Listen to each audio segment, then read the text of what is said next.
Hey everybody, happy Monday. I know. I can't believe it. I'm still locked out of my Facebook. Can you believe it? That's okay, because I want to be chatting here with you guys and shooting the scoop. Early in the morning, I gotta get some water. My mouth be super dry. Don't mind the hair, don't mind the cleaning outfit, guys. You guys know it's our 1 year anniversary. It's our 1 year anniversary. Okay, we haven't been in a financial crisis. That is really good. Hallelujah. God has been so good to us. So thankful. So blessed. So thankful. My kids act like I'm not keeping the time. All right, guys. All right. Cutting the scoop. Yes, it feels so grateful, so blessed, so humble. I'm going to tell you guys a quick little story of what it was like for us to be homeless in Vegas. Woof. Woo! That was a scary, trippy ride, okay? Now, I knew when we first got to Vegas, we got there on a Greyhound, me and the kids, and I had agreed to move in with a friend of mine who I thought I knew by heart, but things fell through. I'll get to that a little bit later. I don't want to really deep dive into that because I respect everybody, even if we don't agree or we get off on bad terms or whatever. I really don't want to throw people under the bus, but we had a great falling out, which I feel like in my eyes was legit, but we moving forward. So we got there on a Greyhound, and things, I knew once I got off, I said, oh my God, I got to do paperwork. It was hot outside. It was sticky. It was sticky. Listen, I think that's why I don't, between you and I, okay? I think that's why I don't have titties. It's because they melted away from the sun. They froze off from Michigan. They melted off from Las Vegas, all over the map, okay? My ass, I'm surprised. I still have one, as numb as it was. When we first got off the Greyhound, I said, oh my God. I looked at my daughter, and listen, I always take full responsibility as a leader, as a mom. I never feel uncomfortable. I looked at my oldest daughter and I said, don't worry, it's going to be a tough ride. Don't freak out. We are going to make it. Okay? Oh, for the grace of God, we're going to make it. And it was like 80 degrees. We got there in it was like early November. Okay, so we got there early November, and when I got off the Greyhound, I always noticed my surroundings. You know, I already knew what Vegas was gonna be like, just doing my research, right, and doing some Google driving around, but it's not the same as seeing it in person. You always have to remember that, all right? We just got off the Greyhound. Both of my kids' backpacks were stolen. Remember, we put them at the bottom of the bus, which was a mistake. It had all their clothes in it. It was stolen, gone. Between you and I, we've seen some people that were walking around that were, obviously, And, people can walk around and drink, and there's a lot of different varieties of people out there. But I would always suggest just mind your pockets, mind your kids, mind your business, mind your hair. Hold on to you. Okay? So, my friend of mine picks us up from the Greyhound. And I had already smelled like puke, throw up. Kids were already sick. Really throwing up. Remember, I had a brand new baby. I had one kid potty training. I was going through postpartum, really, really bad. My attitude was very, very limited, very short, very not focused so much on what others okay? Because when you're homeless, guys, for 1 second, I take all responsibility, okay? When you're homeless and you got your kids or whatever the case may be, at that point, it's like survival. And between you and I listen, I'm not going to commit a crime that's going to put me up for good, but if you are in the way, you need to move the hell over, all right? I'm trying to make way through the Lord. Anyways, she picked us up. Remember, I was under the impression that she had a bedroom for us and everything, and it wasn't going to go great, but it was going to work, okay? Guys, we get there. I'll never forget it. We're driving through Vegas. We're going through Paradise. We lived on Paradise. It wasn't so Paradise. I'm looking around going, oh my God, there's like crazy drivers. People are beeping their horns. I'm seeing people walking around, drinking, having a great time. I'm seeing bachelor parties being thrown, and I'm seeing just a variety. Then we roll up, okay? She had to go pick something up. We roll up to a neighborhood. I was like, oh, you got bars on the windows? Guys, listen, okay? She's like, Olivia, calm down. It's all right. It's all good in the hood. And I'm like, no, it's not. No, it's not. Oh my God, like, lock your doors. You never want to roll up to the gas station without locking your doors. Okay.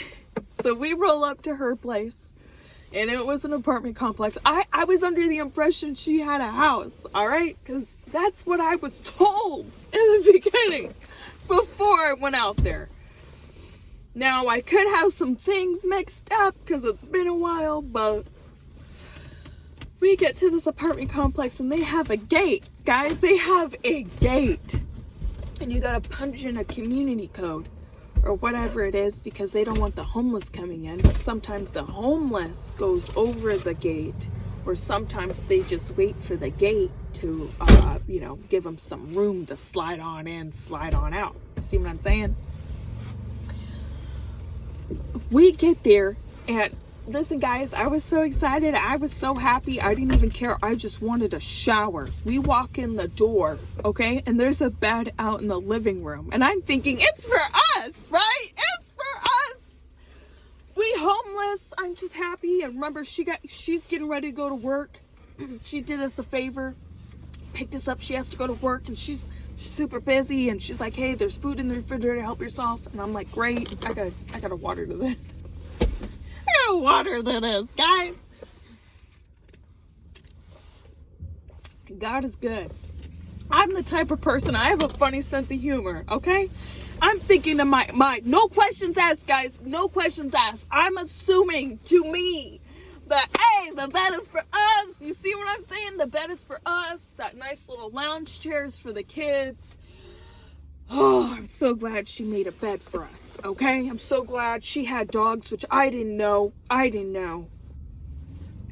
Maybe I could have been confused. I thought she only had one, but I guess she had a couple. But I was like, whatever. I don't care. We here. Remember,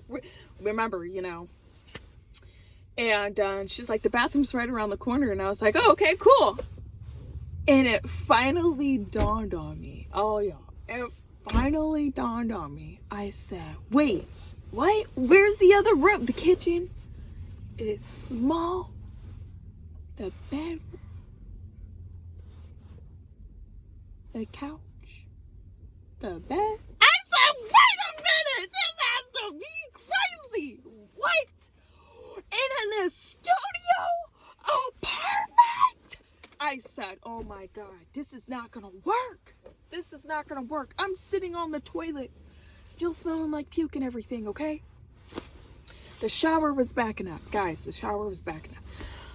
I'm sitting on the toilet going, oh, scoop! Scoop, okay? So I finally pulled to my senses, okay? I looked myself in the mirror and I'm like, Olivia, this cannot be happening, all right? There's palm trees outside. You just open up the back door, the patio is there. It feels like a dream. You see the palm trees, you see the sun is shining. It's just not shining for you. You know what I mean? You know when you have that realization of, oh shit.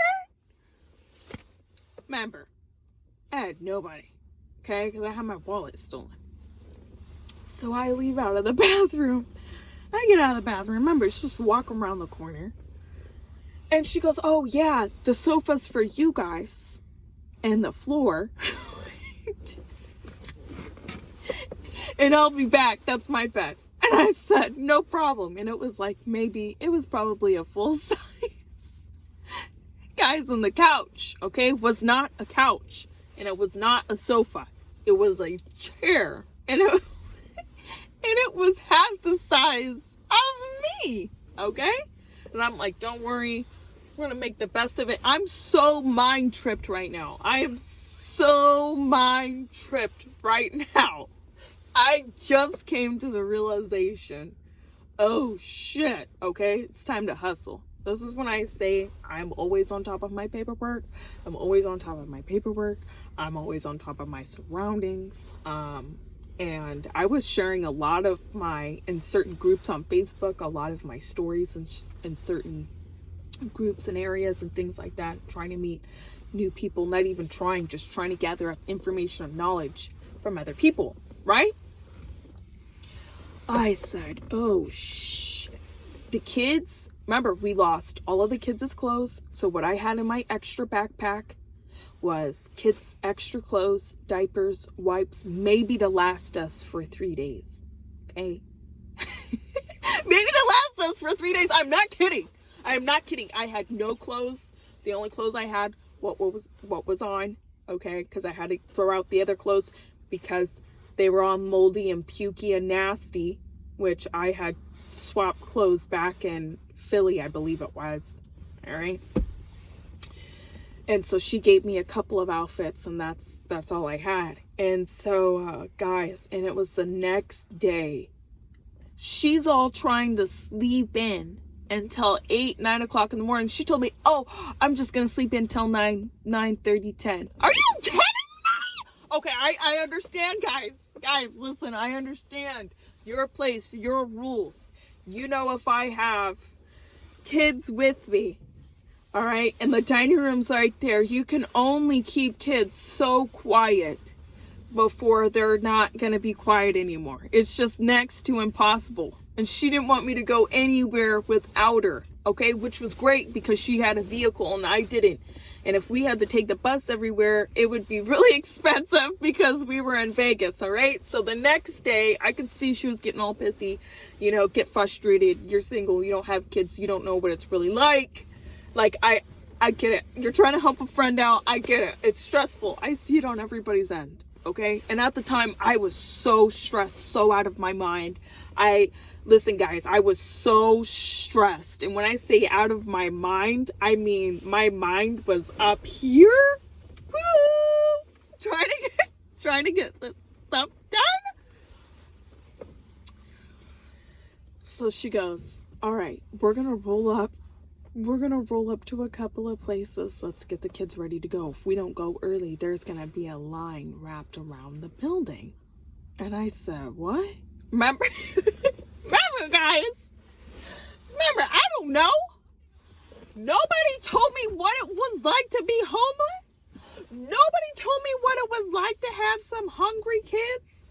Nobody told me how hard it was going to be to rebuild your situation off of the mercy and the faith of God. Nobody told me. I was just taking other people's, words and knowledge and trying to guide me in the direction I needed to go. Listen, there was no YouTube, no Facebook, no nothing, no nobody taking, and a drastic change to try. Nobody was doing that. And I'm like, all right, so I guess we're going to roll up to some places, huh?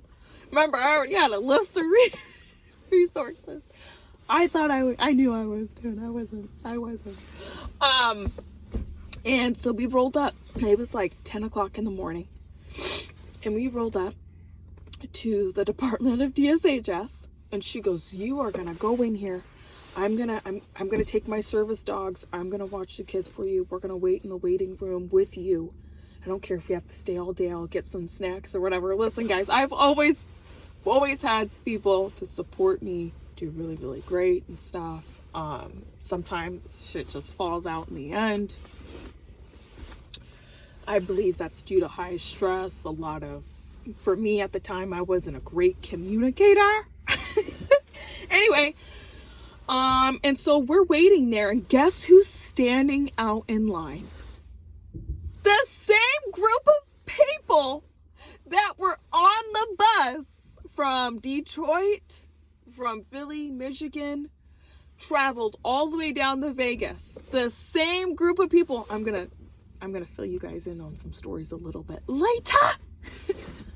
Remember the situation of people getting into, fights on the bus and, loud people on the bus or whatever? They were there. They seen me and said, "Oh my God, I knew you were going to make it." I said, "Oh my God, this is not a reunion." Anyways, guys, I was first sitting there waiting. I'm seeing, listen, a line of people. You got security up in Vegas. I got the double stroller, got a new baby sucking off my boob.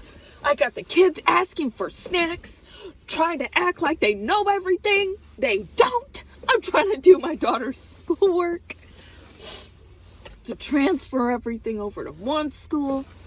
It ain't happening all in one day. It ain't happening. I'm seeing some people go in and out of the welfare, okay? One lady came in with all Gucci, and people were laughing. I said, "This is a different world," okay? Even the caseworkers would just look at them and say, "Next." When I say Vegas has a different attitude, I mean they have a different attitude. They know what is bullshit and what is real, okay? Right off the rip. They're right off of the yang. Right off the yang. Remember, these blocks are so big, so it's not like I can just walk all the way from her place with all the kids all the way to the welfare office. You see what I'm saying? You can't do that. You can't do that. There's shootings happening. We see, guys, fights. It was for me. Okay, I was like,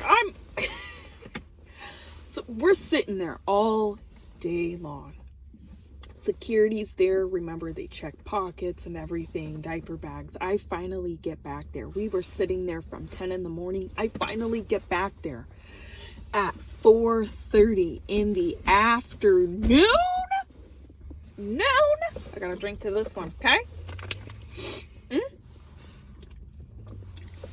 I tell her, sit right here, wait. Remember, guys, I know her from another family, another relationship situation.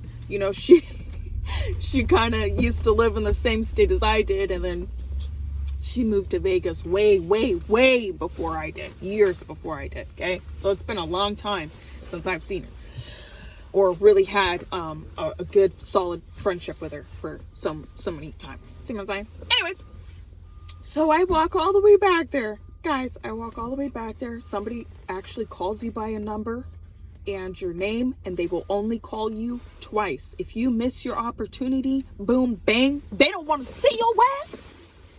You gotta wait in line again tomorrow. Okay? So I walk all the way back there. I see everybody's cubicles. I see so many different people. The same lady I seen on the bus that was causing hell the whole way was like, "Hey, Olivia, I told you it was gonna be nice being homeless in Vegas." Loud. Hello? You don't need to blast all that out. Anyway, so I finally sit down with the caseworker, and she's like, "What are your needs?" So I told her right off the rip. All right? Listen. studio apartment, friend living, bus style living, right, Greyhound, the whole shebang. She gives me a packet. She's like, go through this, a list of resources. She's like, Olivia, I'm gonna tell you right off the bat, over here in Vegas, being in the homeless shelters, being in mom's programs, family programs over here, I am telling you, they are so hard to get into. It's possible, but people do not want to leave them.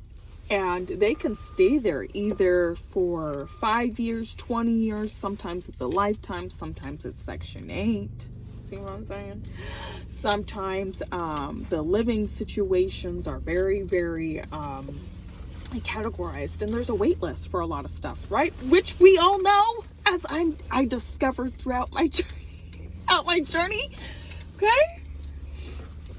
She gave me a packet, and she gave me a card, which they call it SNAP or EBT, or I still have it. I still have it from Nevada, guys. Still have it.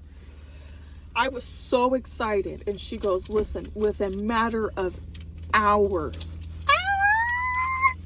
you're going to have money to go shopping for. And they load your WIC on right there. Like one slate. Like I was like, whoa, you put in a PIN number. I had to do all this paperwork and everything. She handed me a packet. And listen, I told her, I said, I know this is not going to last forever. I know how this looks. I know how this looks. I know you see so many people every day. Just please tell me what the ropes are. I don't want to be living with my friend in this situation. I don't want to put that stress on her. This is my responsibility. My whole entire shebang. I just really want to do it. Really make it work. All right. Now, my plan was to work an opposite schedule. The kids were just going to be in daycare during the day and in school. And then by the time we got home, it was going to be 4 or 5 o'clock. We're going to all have dinner. We're all going to go to bed. She worked nights. Guys, that's not, you see what I'm saying? So all of that's running in and out of my mind. Anyway, guys, I got to get out of here real quick. I got to drop some kids off for school. And this is a note real quick, a bookmark, so I don't forget it. All of that is running in and out of my mind as I'm sitting with this caseworker, okay? As she's telling me, it's like flashes are happening of the future in front of my eyeballs in my mind. You see what I'm saying? As she's telling me all of this, I'm just running this out. I get a feeling in my spirit, okay, guys? I get a feeling in my spirit. It was like God was speaking to me, like, Olivia, you better embrace yourself, okay? All right? Now, I already knew. Remember, guys, you cannot, if you get food stamps, you cannot share your food stamps with other people. If you do, you need to list that person onto your application. Now, I didn't want to risk. I already knew. I had a slight feeling she was going to be a little irritated at me for not replacing her groceries. So that was something that I had to do. All of that was running in and out of my mind and everything. I got done with the caseworker. I said, okay. She goes right around the corner next door from the welfare office. Go over to the WIC office. Let them know I gave you extra benefits. Get the kids. They're going to see you that day. Get over there right after you leave here because they're closing at 6. Get over there and they'll be able to help you. All right, bookmark. Anyway, I love you guys. I got to get out of here. Drop some kids off. I'll pop in here later and I'll tell you guys the rest of the story. Picking up from where I left off about what it was like being homeless in Vegas. Anyway, happy Monday. I hope you guys have a great day. Scoop.